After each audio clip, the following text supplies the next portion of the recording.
Our guest for this segment of Atomic Chris TV is an artist by the name of Paris Adrian.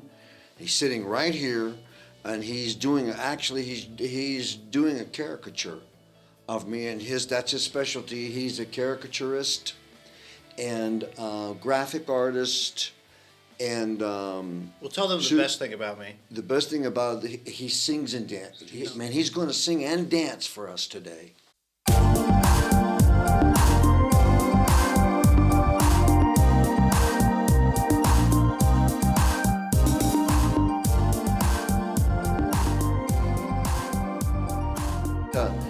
Tell us about how you're preparing to go for your master's degree in, is it graphic design or just fine art? Well, I want to go for the fine arts degree, although I'm running into a lot of walls, you know what I mean? A lot of walls. What kind of walls? Explain to the people what kind of wall. For graduate school, they don't want you going to the same school that you went for your undergraduate degree, you know what I mean? Yeah. What are you supposed to do though? Well, as it was explained to me, and it's probably good advice, they want you to go to a school that is not your undergraduate school, so you develop and get different resources and contacts. I think in undergraduate, if you go to a school that you already got your degree in, you've already kind of exhausted your resources there. You know what I mean? And when you go for a graduate degree, it should be somewhere new, I think. Ideally, you're in a city you're going to end up working in. Well, now, is that an opinion or a standard procedure? I've gotten it from several different my old professors. So perhaps I don't know. More than one or two, or how many have said that? Three have said that to me. Three have said. They want me to take out $60,000 some validity to it, and go to SCAD in Savannah, Georgia. Savannah, Georgia, has the most prestigious art school in the country. It's one of the most. Yeah. It's $60,000 to go. So now, are you prepared to go into debt for $200,000 to go to a graduate school? Well, I'd like to. Is that me or Walter Matthau? If you want to get a caricature, contact me at Caricatures by Paris on Facebook. I don't have a website. I have a regular website for my other work. Still don't have. And what is that? It's just my graphic design work. What's the URL? ParisTheDesigner.com. If you want to see ParisTheDesigner.com. Well, no, here I got a new one for you. Type. Hey, that's type, man. Type? Type. Because of that song, I'm feeling some type of way. In that Al Pacino movie. Heat? Not Heat. It's a new Al Pacino movie, and they play this song in that movie, and this guy is singing, he's rapping, hey, I'm feeling some type of way. And it's a brand, Manglehorn. That's the name of the movie. Al Pacino. It's a good movie, actually. Yeah, Check it out. No one knows what you're talking about. Manglehorn, Al Pacino. He's a locksmith in this movie, and it's kind of interesting. But anyway, more about your art. You're doing Walter Matthau. He's not here, but and he's the late great Walter Matthau. That's not very flattering, actually. No, Walter Matthau was not a handsome man. Yeah, And you tell us about your graphic design work. I like graphic design. I think the hard thing about it is, if you're a fine artist in spirit, you know what I mean. Yeah. Doing graphic design work, and I probably should have come to this realization years ago, but doing graphic design work is almost kind of goes against your grain, if that makes any sense. If you're a fine artist? If you're a fine artist. Well, have you ever been to Cedar Point? Yeah. And? What about it? Did you like it?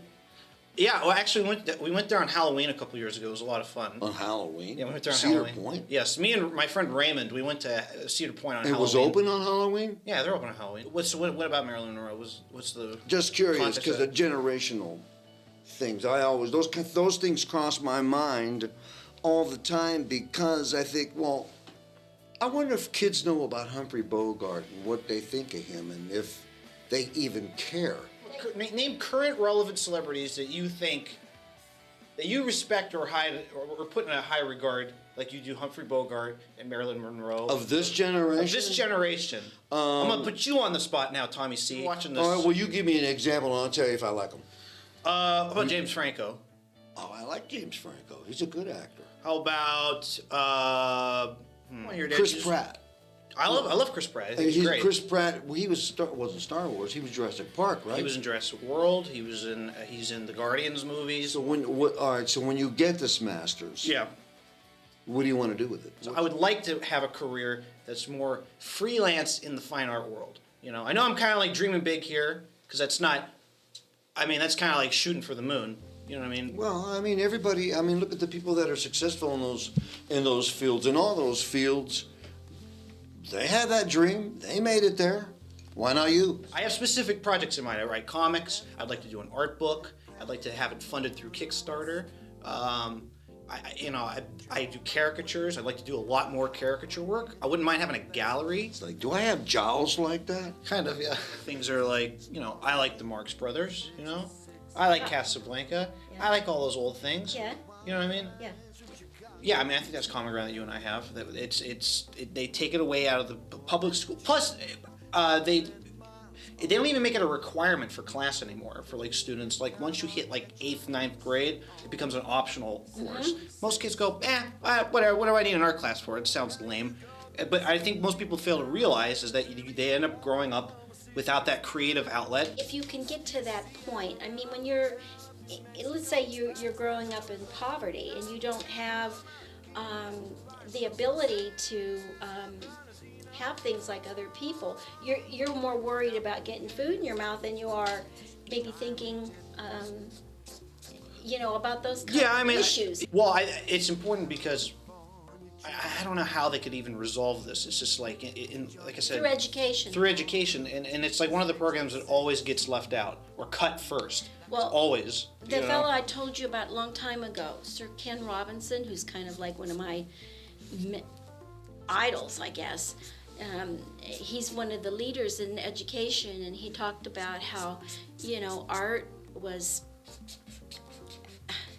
getting art in school was under the Industrial Revolution, and so now we have a technological age, and the whole set of problems of dealing with things is different. But anyway, I mean, they're out there, they're starting, it's forming, and I'm hoping for the future there's more opportunities for artists. I think like all kids are little artists. That's like the best art is random, ridiculous artwork that they make. You know what I mean? Mm-hmm. That's always like the best work. Mm-hmm. It's uninhibited, and it's super creative.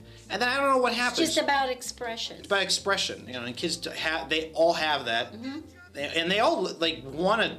I almost feel like all kids want to be artists. You know what I mean? It's like, but I don't know what happens. Like somewhere around 7 to 10, maybe 10 or 11. 12. It's kind of a shame because when you grow up and you're still interested in art, and then you're surrounded by people that like kind of, what's the word? Look down disregard you almost. They disregard what you do. I mean, people think like look down on you. Yeah, Unless you're making money. Yeah, I guess unless you're making money, but like when you tell people you do caricatures or you do graphic design, like they like, I don't want to say mock, but they kind of think less of it. I mean, I've had friends ask me what I do, and they like think I just color in coloring books all day. You know what I mean? Like I've literally had people ask me that question. Eddie, you like that one? Beautiful. Now it says here you're the last standing survivor of the Titanic. Is that true? Who, me? Yeah. I jumped. I was standing on Jack's head when the ship went down. So, what's your favorite movie of all time? Would you say? Casablanca. What about Honey, I Shrunk the Kids? Great movie. Do you like that movie with Danny DeVito and Arnold Schwarzenegger? The twins? Yeah. It's a stunner. I like John Travolta in Broken Broken Arrow. Arrow. What's your favorite Back to the Future movie? I don't have a favorite, but Name one right now. Huh? Name one right now. What, the Back to the Future? Well, the Yeah. first one. Just the first one? Yeah, the others were What'd you think of the third one? too trivial, huh? What'd you think of the third one where they were cowboys? It was all right. I mean, it was entertaining. I got some enjoyment out of it. It was okay. I mean, I love Christopher Lloyd. Right. And Mike Fox, I like him too. All right. And that's all you need. As long as you like those two guys, Back to the Future movies are good. And Tom Wilson, the guy that plays Biff, I don't know his name. Thomas Wilson? I have no idea what his name is. he's good too. Oh, well, good. Oh, he was in, what's that show? Nah, never mind. I can't remember the name of the show. Oh, Well, yeah. Tommy C. likes Back to the Future. He likes Broken Arrow. Those are his favorite movies. Broken Arrow, you got to see Broken Arrow. It is a classic. I mean, Right. it's really probably one of Travolta's best. Travolta. I don't know how Travolta has survived like a movie career. Like he has been in some of the biggest bombs I've ever seen. Start with Broken Arrow. We'll start with Battlefield Earth. Swordfish is a terrible movie. You know what I think it is? People root for Travolta because he was Vinnie Barbarino. And from, wasn't he in that show, Penny? Welcome back, Carter. He was Vinnie Barbarino. Yeah. And I think that's why people root for him. That's the sole reason that when people go into the movie theater, they're like Vinnie Barbarino, and they just hope that the movie's good. Grease, but he was Grease still is- Vinny. Grease He was stinks. Vinny in Grease. I hate He was Grease. Vinny in the other, when the Brooklyn dance, he was dancing with the girl in Saturday Night Fever. He was Vinny in that movie. Right. And I think there's something likable about him. Right. Listen, what do we do with the banana pills here? Put it in your pocket. Here, give it to me. Do you have stinky feet at all? Not anymore. No? When I was little, I had stinky feet. Really? Well, I have the remedy for you, buddy. Like, I like to use what is called these little buggers I have in my pocket. They're called sneaker balls. Okay. Now, what you do is here, you want to hold one? You take a sneaker ball and you have to like click it at the top. It releases the odor. Then at night, when you're done, having your foot in your shoe during, at the end of the day, you got to put that little sneaker ball right in Oh, here. is this for real? Yeah, I put them in my shoes every night. Yeah, I'm sure you do. And what is this thing? It's like a deodorizer. It smells very Very good. nice. Yeah. What's your favorite singer? My very favorite? No, Or a just group one. of You have seven? one singer you can name. One only. The one and only. See, I can't do that because Just one. it's just there's different styles of singers that I like. Is it that guy that was in 98 Degrees? No. Oh, I thought maybe you would. I love Tony Bennett and Sinatra, of course. Love those guys. David Ruffin, Marvin Gaye, Stevie Wonder. He's up there too. Ray Charles. When I was growing up, I leaned towards the black music. I like the black music. Right. Lil Wayne, then, you're into? And you can find Coffee with Paris on youtube.com, and then type in Coffee with They don't know. Paris. You have to make sure you put that .com in there. You won't get there. Paris. Coffee with Paris.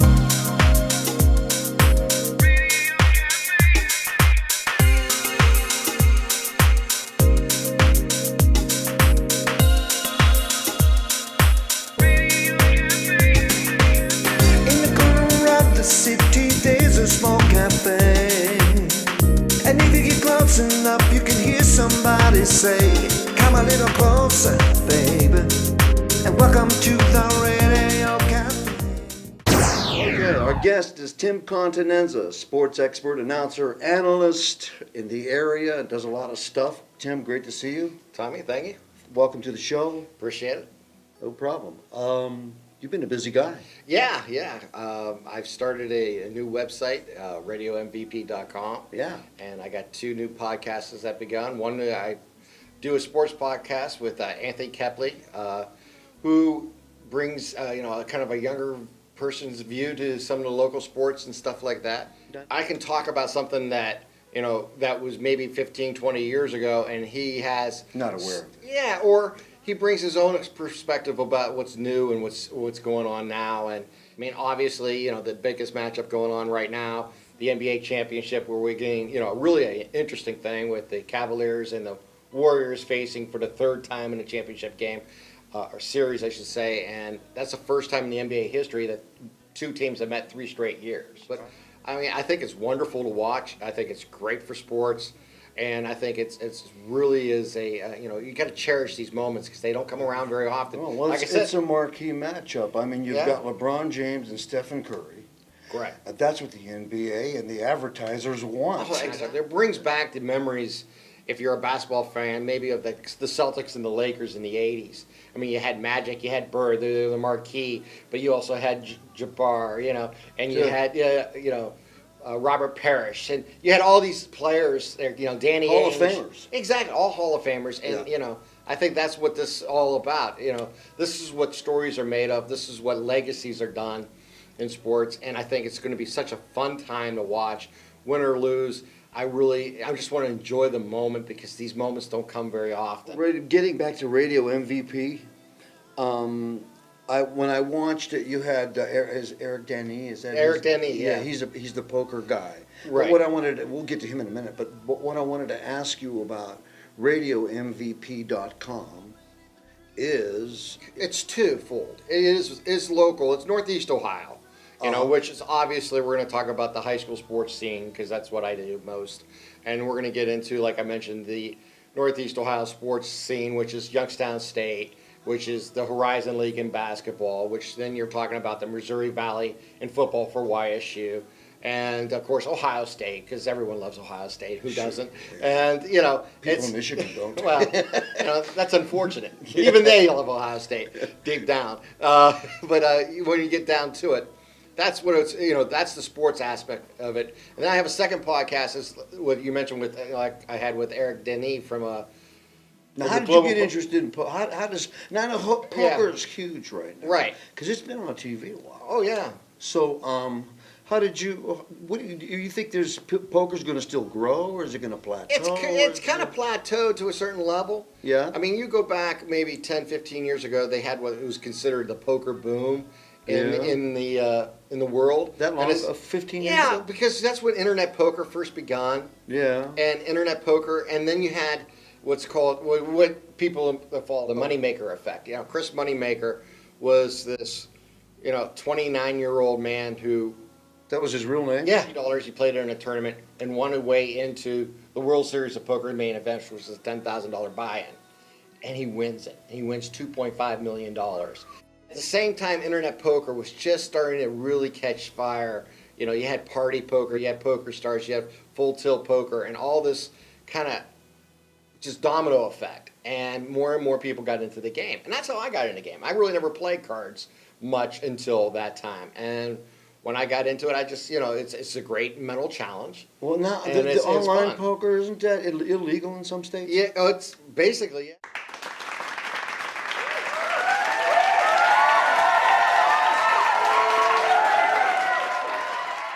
Back in 2010, there was a day in poker they used to call Black Friday, and that's when the government seized the sites for the Poker Stars and Full Tilt Poker, and they cited a law that was passed in 2008 or 2006, take that back, that basically made it illegal to transact money from one place to another to play poker.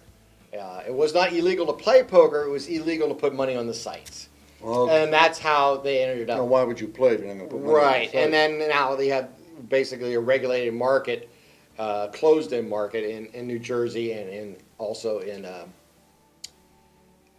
Nevada. And in the process now, if you live in those states, you can play, but if you live outside of those states, you can't play unless you're there inside those states. So hopefully it's going to grow, and hopefully it'll give people a chance to play. Well, I know I've been watching some of it on TV, and there's a lot of high stakes. Oh, it's amazing. And the guys are really young. They are. They're usually was, European now because in Europe they can play online and they can, what online poker does more than live poker is you can play thousands of hands very quickly, meaning over a short period of time. Right. And what it does is you learn faster. So your learning curve's a lot faster on that level. And right now, some of the best players in the game are from Europe who really just taken off, and they play these high-stake games, $100,000 buy-ins. Matter of fact, the Arga in Las Vegas right now is running a $300,000 high roller tournament. 56 players got involved, $6 million in prize pool. I mean, it's just a ridiculous amount of money goes to the winner and stuff like that. So it is a thing. And what Eric Dendy is he's part of the Global Poker Network or Global Poker Index and the Global Poker League, and there's two separate things, but basically they rank the players. Well, that's what the index is. Yeah. Just a ranking. It's a ranking of players, and it's also an opportunity to keep track of certain players and how they do, and they play live with events. The league is something that they just formed to try to what they call sportify the game, And it basically is team poker, where you would have a team made up of about 6, 7 players, and they play one-on-one against somebody else, and they keep track. And I enjoy the poker. I enjoy the challenge of it. It's a game that once you learn, I think you always want to continue to play. Well, there's a best. lot of different kinds of poker. There is. right? Everyone sees Texas Hold'em. Texas No Limit Hold'em. They're very familiar with it. Just but there's a briefly, lot now, of can you variants. of describe poker. the differences very briefly? I mean, I know Yeah, it's pretty There's involved. basically, you can look at it this way. There's a 2-card poker, which is when you get 2 cards dealt to you. That's like Hold'em. That's the one you see on TV all the time. Deuce to 7 low, and you also can play pot limit Omaha or a split, which is then you split the pot with there's a winner with a high hand and a low hand. There's a lot of variance to poker, and it's growing on that level. You're seeing more of what they call the mixed games gaining traction. But on television, it's still probably the most interesting game is No Limit Texas Hold'em, simply because it's very easy to follow. Mike Sexton, who does the World Poker Tour, used to say, it only takes a minute to learn, but a lifetime to master. And that's exactly what makes that game so well for television, is you can learn the basics of the game very quickly. But it's a hard But game. it is a difficult game to play when you get more into it, because there's a lot of decisions to make along the way. Now, you have the podcasts, too, Yes. and you've got 2 of them, 2 Correct. podcasts. So describe those to us. The one is with Anthony Kepley, where I do Yeah, you started a with sports Anthony. one. Mhm. And we're going to focus, like I said, on the local area, Northeast Ohio, and talk about, obviously, the Indians, the Cavs, the Browns, and, all that professional sports, plus YSU and Ohio State, and any major news in sports that's going on. And then the one-on-one podcast I'm going to do is kind of like this. I'm going to interview people, talk to them, get conversations to learn about what they do. I've had the opportunity to talk to 2 local people who ran for judges. I've had the opportunity to talk to Eric Denny, who was with the You Poker like Club. politics, too, Yeah, in other and words. and I want to talk to a lot of different people. I want to talk to artists. I want to talk to anybody who has something of interest that we can get into. And Now, what brought that around with the politicians running for what? how'd it was you a get involved in combination. that? I got involved with the 224 Corridor Democratic Club, and we're always looking at ways to promote some of the candidates to get endorsed.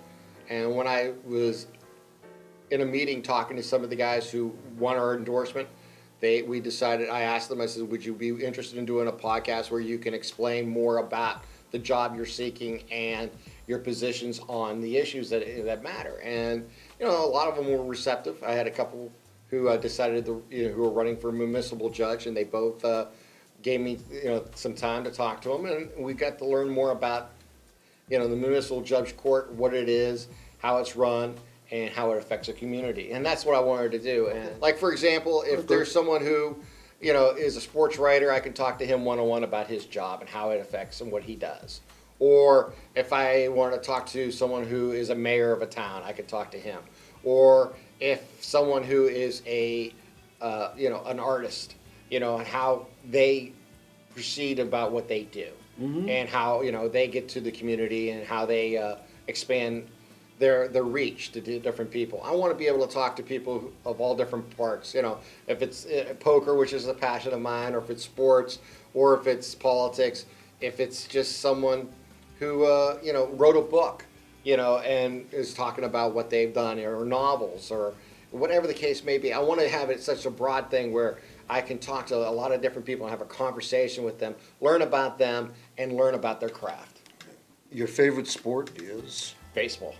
Is it? Yeah, I That's love mine baseball. too. Yeah. Oh, really? I love baseball. That's my favorite. Baseball's great because it's so different than any other sport. It's It's a only thinking man's game. It is the thinking man's game, but more than anything, look at it this way: it's the only sport that has the defense has the control of the ball.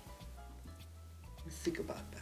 The defense has, because the pitcher's pitching, Correct. and then when the ball's hit, it's still being defended. Correct. The action of the game has not been as fulfilling as it used to be. I think if they get the pace of the game going a little faster, you'll see more action, more Yes, but balls now in they've play. instilled a replay. Yeah. I've heard a lot of people say that baseball was boring, but I could never relate to it because I always played when I was little, Right. and I played organized ball for 6 years, And I never could relate to that thought that baseball, because baseball was never boring to me in the first place.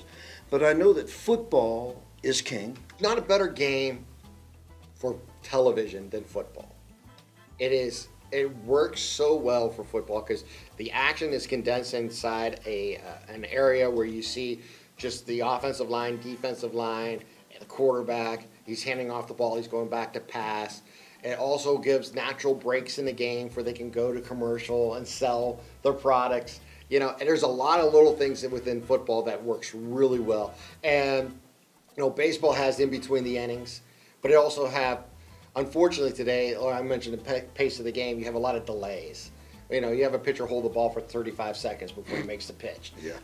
No one wants to stand and watch that. You know, I like a pitcher that works fast. I think what baseball misses right now is contact. Yeah. I think when baseball gets back to its basics of players making contact to the ball, you're still going to see the home runs. You're still going to see the stolen bases, but you're going to see more action in the field. I think one reason why soccer traditionally in America was never really adapted or, you know, on a professional level is because it lacks action.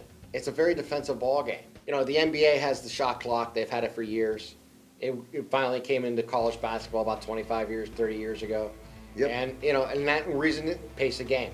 No one, you know, back in the day when they used to be able to go to the four corners in college basketball, 5 minutes left in the game, you knew who was going to win because they would hold the ball. Yeah. And you see that at the high school level. I love to see high school level go to a shot I'm clock. surprised they haven't. I think mainly they haven't, and I don't know this for a fact. I've never really researched it.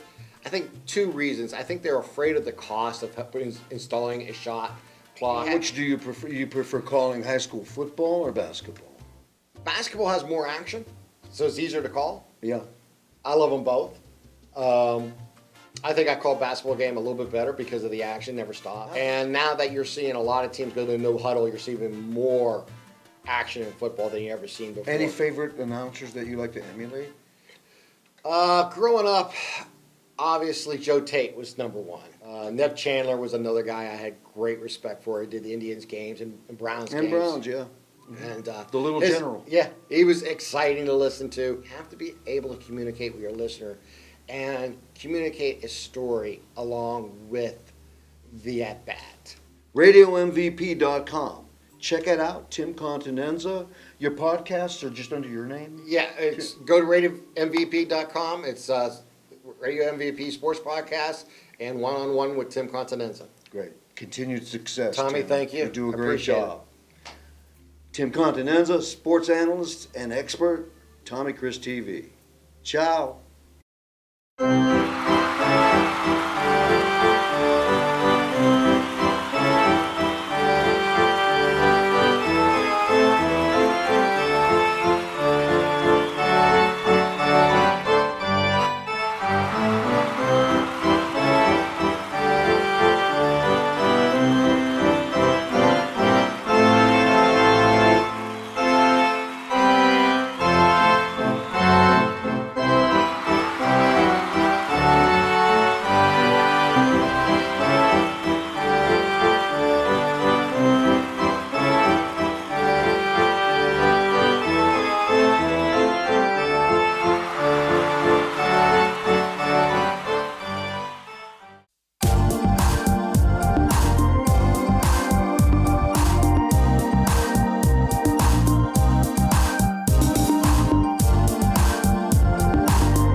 I'm only human. I'm gonna make mistakes sometime, but I always recover.